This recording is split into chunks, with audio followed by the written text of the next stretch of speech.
biggies, so I just wanted to let it run a little bit. Welcome. You all look lovely. Can we give our young people another round of applause?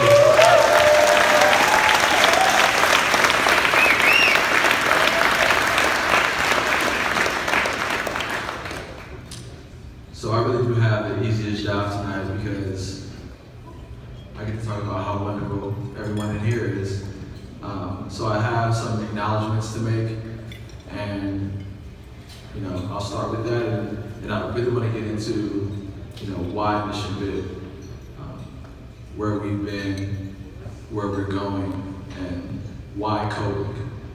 So before I get into that, I did just want to acknowledge we have Supervisor Asha Safai, who's with us.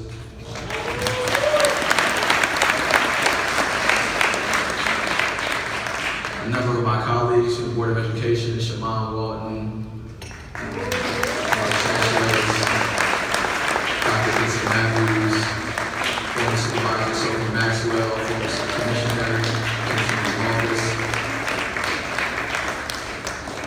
and one of the most instrumental people in my entire life, my grandmother is here. She's proud, she's standing up.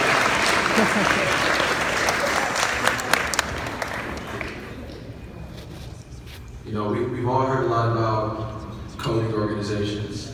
It's sort of been a high topic of conversation over the last several years.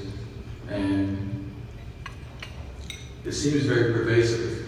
Like there's always coding organizations popping up. What makes this one different? I grew up in San Francisco, like the mayor was mentioning, and we grew up on public assistance. The reason that I'm here on stage is really a credit to a lot of my teachers and my grandparents who helped put me on a path to achieve my dreams. Some of my high school teachers are here as well. We just all stay connected. In the 80s and 90s, it was a very difficult time for a lot of African American communities. And when you consider some of the aspects that people are facing, it's very seductive what happens on the streets. You want to be a part of, you want some extra money, all your friends are doing it. And so this whole message of, okay, you get skills and you can get paid. Every kid has heard that. You get education, you can advance in your life. We've all sort of heard that. But for some reason, it isn't sticking the way that we want it to, right? I can tell the kids on the bull in the face that if you work hard and go to school, you'll have a better life.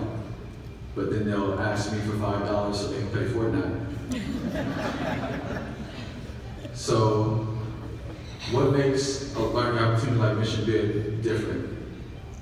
What we have really been focused on is creating a learning environment where students who are being taught can have a comfortable, relaxed setting. We don't have a GPA. We don't have we use first names in our classes. We are all committed to creating this comfortable place where a really difficult learning opportunity like coding is well supported. We run our classes in the summer and after school. We've been growing our courses, and the main aspect of why we are growing is to get to communities across the Bay Area. We did a research report looking at how many students in the Bay Area go to low-income schools in high school and have no access to computer science. We did this report with Bain Capital, and they ran all the numbers. We found that there are 100,000 students today, 2018, going to school in an area where the main skill to get hired isn't being taught in their schools. So we've been focused on building these project-based courses, instilling a love for building something, trying to instill a sense of agency in our young people so that They don't just see themselves as people who can get jobs. They see themselves as people that solve problems.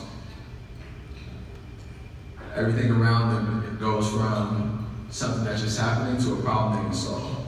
We've had students that have created websites focused on getting scholarships for undocumented students. We have students that are graduates like Dulce, who you just saw, trying to make it easier for people to get involved. And all this work is possible because of people like you who help to move our work forward. So I do want to highlight some of our sponsors tonight. You can give a round of applause.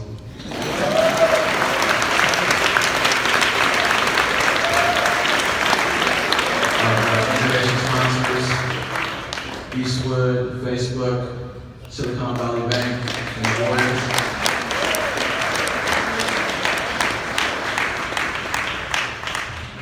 The innovation sponsors, they're cool too.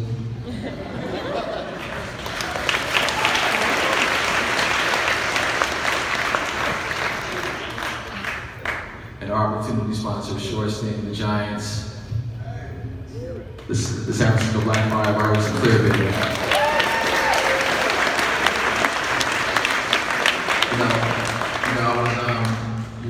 When a big event like this happens, anybody that knows somebody that works for a nonprofit, or you work for a nonprofit, you know how onerous getting this thing together is.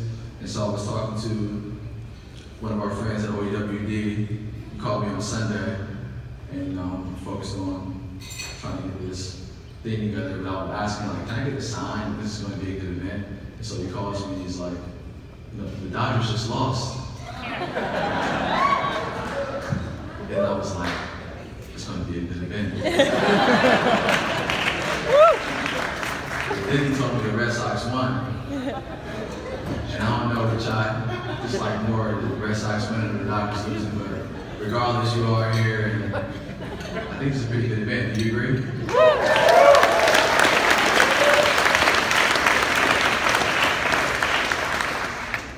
And so we built our organization around a set of values, and I really have the distinct honor to highlight some people who showcase these values in the world.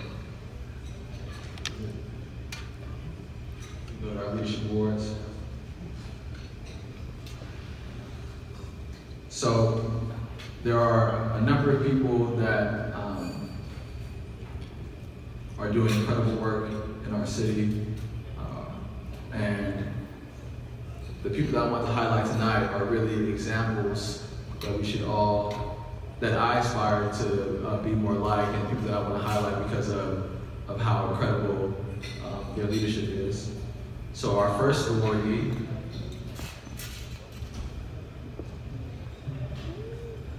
State Senator Scott Wiener. Oh.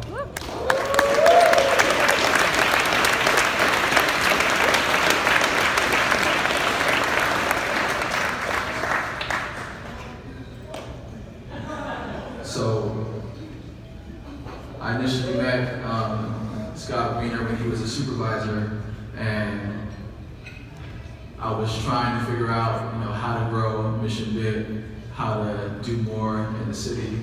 And if you know anything about, my work outside of here in politics, you know that Scott and I are always on the same side of issues. But he took my call, he introduced me to a ton of people, and it wasn't only just that, it's really rare to have leaders in elected office that are pushing innovative ideas, they're taking calculated risks, and they are doing things that are unpopular in order to create a city that we can all enjoy and be a part of. So for our Smart Risk Award, I hope that you would help me congratulate State Senator Scott Wiener.